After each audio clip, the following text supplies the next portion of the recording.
Bonjour à tous, aujourd'hui on va parler de la classe des Draktyr. Créée par Neltarion le Garde-Terre, l'essence des dragons a été combinée avec l'adaptabilité des races mortelles afin de créer une force armée d'élite capable de passer d'une forme draconique à une forme humanoïde. Longtemps plongée dans une tâche magique, cette armée se réveille pour faire face à une nouvelle menace sur les îles aux dragons. C'est aux confins interdits que l'aventure commence pour les Draktyr qui souhaitent retrouver leurs souvenirs afin de se confronter à une nouvelle réalité. Le chef des gardes d'Obsidienne, Azuratel, est convaincu qu'avec le temps, l'Alliance peut être façonnée pour devenir une force de combat plus unifiée et plus digne.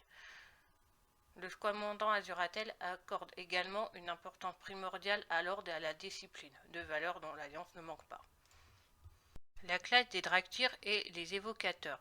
Les évocateurs Draktyr ont été créés pour maîtriser la magie des 5 vols draconiques et cherchent à forger leur propre destinée en Azeroth. Ils peuvent renforcer leurs techniques draconiques grâce à la magie, en chargeant leurs attaques et en les déchaînant au bon moment pour un effet dévastateur. Leur mobilité supérieure leur permet également d'entrer et de sortir facilement de la mêlée en fonction des situations. Ils disposent également de techniques spéciales pour se renforcer. Celles-ci leur permettent de modifier la force d'un sort ou d'une technique au moment de les utiliser.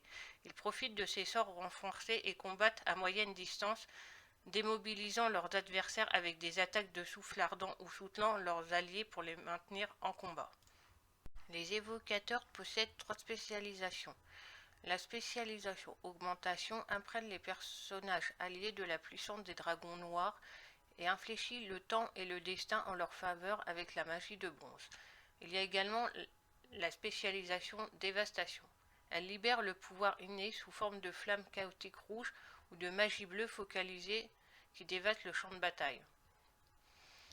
Enfin, la dernière spécialisation fait appel au rêve d'émeraude pour rendre de la vie et puise dans les sables du temps de bronze pour protéger des dégâts.